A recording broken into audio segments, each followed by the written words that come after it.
5 seconds.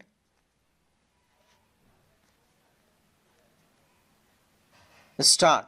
A purely academic question covered by a binding precedent of this court is agitated unnecessarily by the respondent herein the entertained egregiously by the High Court.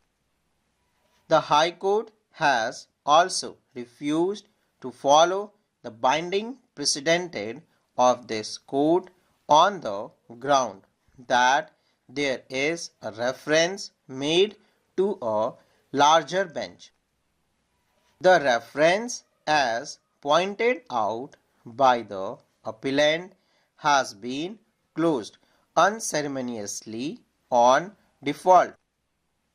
The records of the appeal reveal that a young married woman of 25 years of age died on 16/2/2021, which led to an allegation of harassment and torture at the matrimonial home and counter-allegation that had deceased together with her parent misappropriated cash and jewelry belonging to the family of the husband.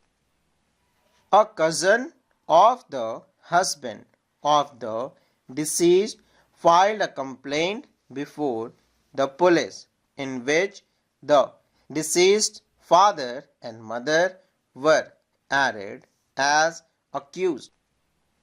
Upon investigation, the investigating officer IO was informed that the second respondent acted as the agent of the father of the deceased and threatened a witness who alleged that he was privy to the extortion demand made by the father through the second respondent. The IO hence required the second respondent to be subjected to a voice sample test for which collection of the voice sample was shot before the jurisdictional magistrates court. The second respondent challenged the same before the High Court, and the High Court, by the impugned order, set aside the order of the magistrate, finding that a similar question was referred to a larger bench. As has been rightly pointed out by the learned senior counsel for the appellant, that the said reference has been closed.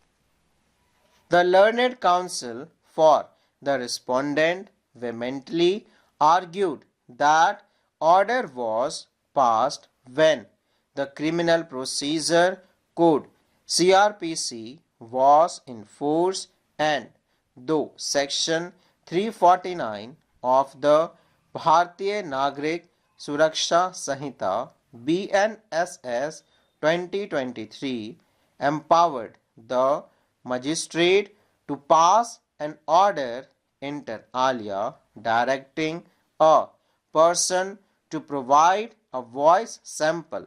The CRPC does not have any such provision. It is this issue which has been referred to consideration before the larger bench.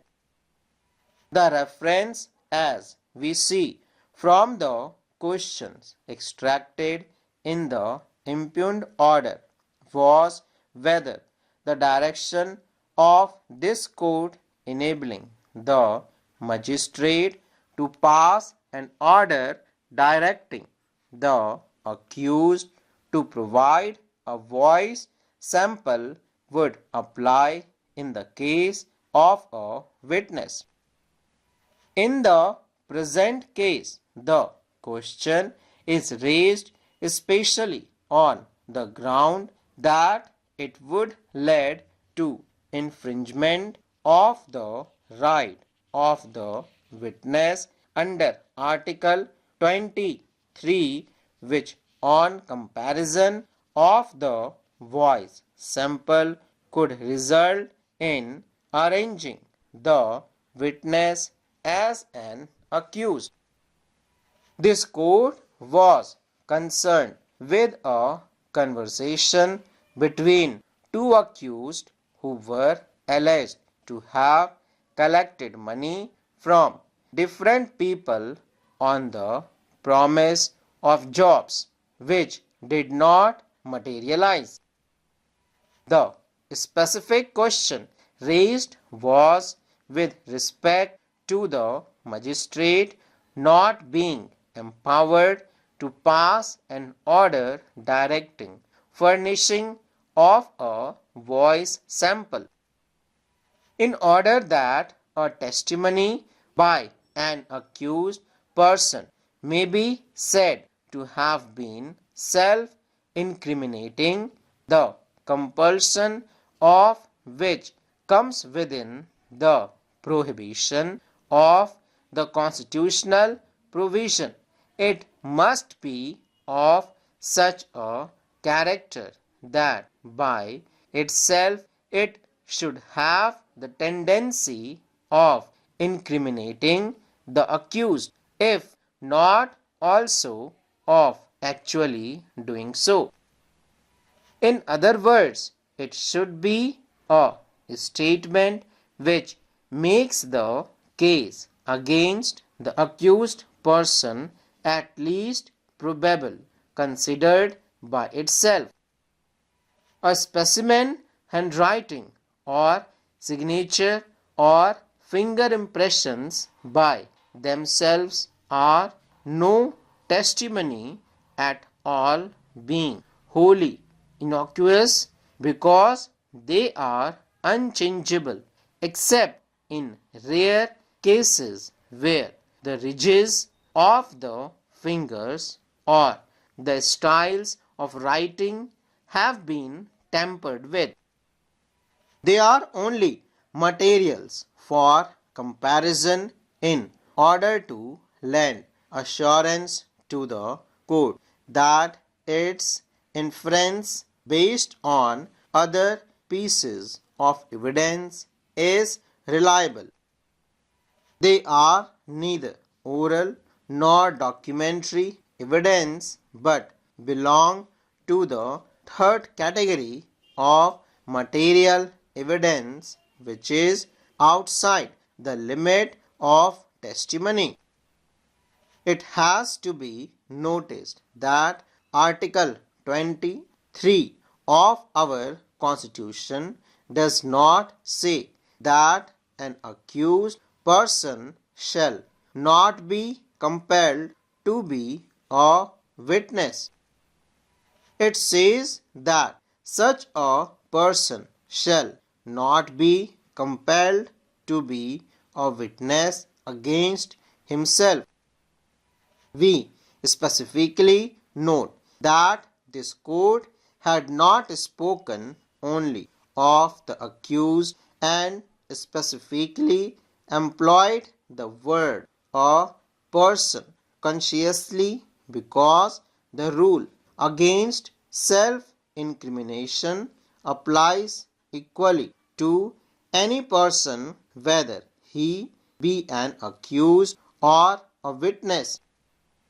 It was also directed that till explicit provision are incorporated in the Criminal Procedure Code (CRPC), the judicial magistrate will be so empowered by virtue of the said judgment. The issue was also pending with the government, and with the advent of the BNSS, it has been specifically incorporated under Section 349. We hence do not find any reason to uphold the impugned order and set it aside. The second respondent shall act in accordance with the order passed by the magistrate. The appeal is hence allowed, reversing the order of the High Court and restoring that of the magistrate. Pending application, if any, shall stand disposed of. Full stop.